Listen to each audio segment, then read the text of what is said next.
Halo teman-teman, kenalin namaku Juno. Aku mau jelasin nih beberapa hal terbaru dari pandemi ini. Teman-teman tahu tidak, COVID-19 merupakan penyakit menular loh, yang mana sebagian besar orang yang tertular mengalami gejala ringan hingga mematikan. Adapun total konfirmasi korban meninggal yang ada di seluruh dunia melebihi 700.000 orang dan hampir 23 juta warga di seluruh dunia terkonfirmasi positif dengan 14 juta orang diantaranya sudah dinyatakan sembuh dari penyakit virus mematikan ini.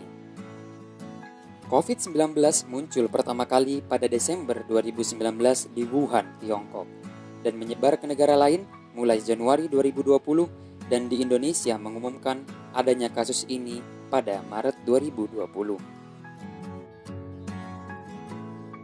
Infeksi COVID-19 dapat menyebar dengan beberapa cara loh teman-teman. Percikan air liur pengidap batuk dan bersin, menyentuh tangan atau wajah orang yang terinfeksi, menyentuh mata, hidung atau mulut setelah memegang barang yang terkena percikan air liur pengidap COVID-19. Dan yang terakhir, tinja atau feses. Sejak awal kemunculannya, virus ini terus berevolusi, dapat dibuktikan dengan gejala-gejala yang ditimbulkannya. Gejala tersebut berjumlah 11, dengan 3 diantaranya adalah gejala baru seperti yang dilansir di Mandiri InHealth, di mana biasanya gejala ini muncul dalam 2 hingga 14 hari setelah penderita terekspos virus ini. Ada demam atau menggigil, batuk, nafas pendek atau kesulitan bernafas, kelelahan, pegal-pegal atau nyeri otot, sakit kepala, disfungsi indera pengecap dan penciuman, sakit tenggorokan, hidung mampet dan berair, mual atau muntah, dan yang terakhir diare. Siapapun dapat terinfeksi virus ini, dan sampai saat ini memang belum ditemukan vaksinnya. Akan tetapi, ada beberapa pencegahan yang dapat kita lakukan agar tidak terjangkit COVID-19. Berikut beberapa caranya. Rutin dan rajin mencuci tangan dengan sabun dan air mengalir selama 20 detik hingga bersih.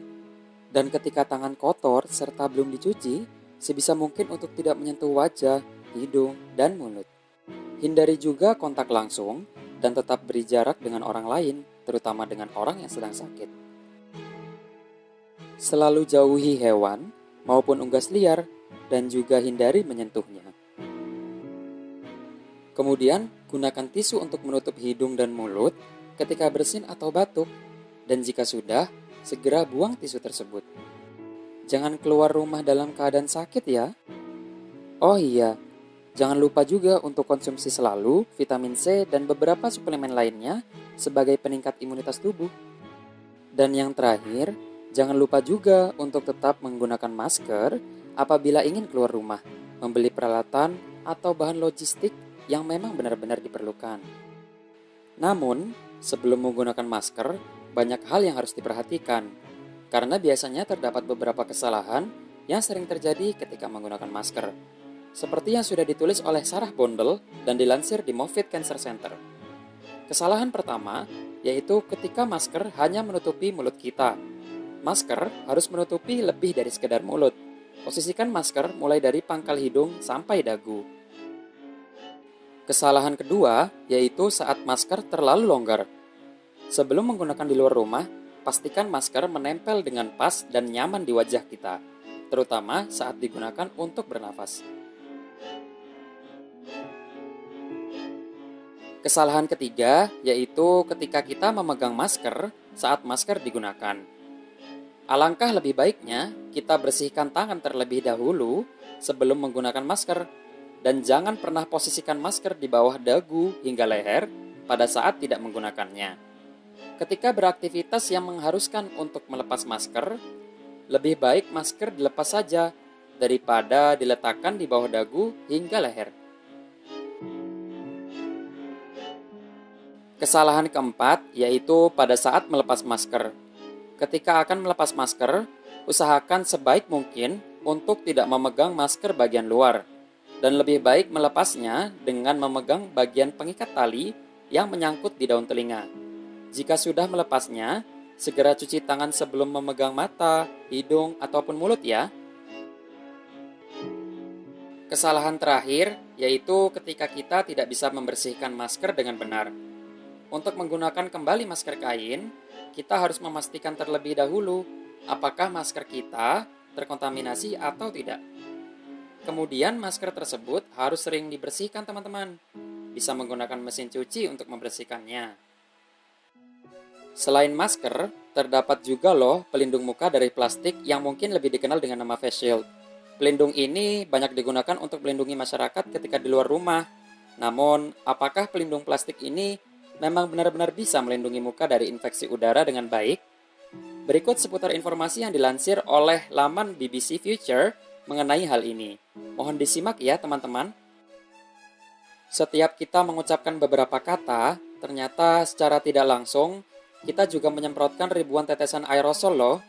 Kemudian apabila terdapat seseorang yang terinfeksi virus, maka ia akan menyemprotkan ribuan tetesan aerosol yang sudah terinfeksi virus. Serem ya teman-teman. Apalagi jika dibayangkan ketika orang terinfeksi virus menggunakan pelindung plastik, namun tak menggunakan masker di dalamnya. Secara tidak langsung, ia akan menyemprotkan ribuan tetesan aerosol ke udara, karena pelindung plastik tersebut tak akan pernah bisa menutupi secara sempurna pada bagian muka. Maka dari itu, sebaiknya kita tetap menggunakan masker ya teman-teman, walaupun sudah menggunakan pelindung plastik. Selain mengurangi penyebaran virus bagi orang yang sudah terinfeksi, tetapi hal ini juga bisa melindungi kita semua dari infeksi virus tersebut loh. Penjelasan tadi merupakan beberapa hal yang perlu diketahui, dilakukan, serta dihindari selama pandemi ini. Namun, alangkah lebih baiknya kebiasaan-kebiasaan baik tersebut tetap kita terapkan di luar pandemi ya. Pesan Juno untuk teman-teman, tetap jagalah kesehatan diri kita dan juga ciptakan lingkungan yang sehat, serta tetap berada di rumah aja. Video dan penelitian ini dibiayai oleh Pusat Penelitian dan Pengabdian Masyarakat, Politeknik Elektronika Negeri Surabaya, dan kami ucapkan terima kasih juga kepada beberapa pihak yang sudah membantu dalam kesuksesan pembuatan video ini. Cukup sekian dan semoga bermanfaat. Jaga kesehatan ya teman-teman. Dadah semuanya. Tahu nggak sih, jutaan kuman yang menempel di tangan kamu bisa menyebabkan berbagai macam penyakit. Biasakan mencuci tangan dengan air mengalir dan juga sabun. Langkah-langkahnya yang pertama, telapak tangan. Gosok kedua telapak tangan. Yang kedua, gosok punggung dan sela-sela jari sisi luar tangan kiri dan juga sebaliknya. Ketiga, gosok sela-sela jari bagian dalam. Yang keempat, kunci jari-jari sisi dalam dari kedua tangan. Yang kelima, gosok ibu jari tangan kiri dan berputar dalam genggaman tangan kanan dan lakukan sebaliknya. Yang keenam, rapatkan ujung jari tangan kanan dan gosokkan pada telapak tangan kiri. Dan yang terakhir, bersihkan kedua pergelangan tangan secara bergantian dengan gerakan memutar. Dan setelah itu keringkan kedua tangan dan tutup keran dengan sikut atau bekas kertas tisu yang masih di tangan.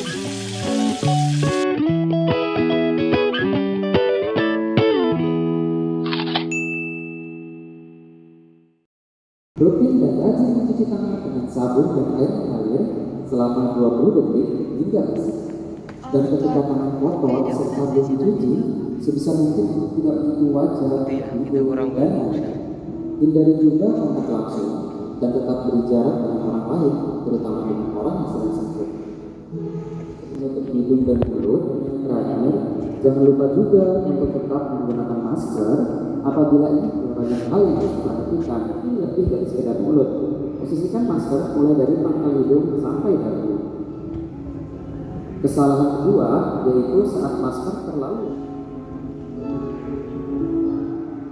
Alangkah lebih baiknya kita bersihkan tangan terlebih dahulu sebelum menggunakan masker, dan jangan pernah posisikan masker di bawah dagu hingga leher daripada diletakkan di bawah dagu hingga leher.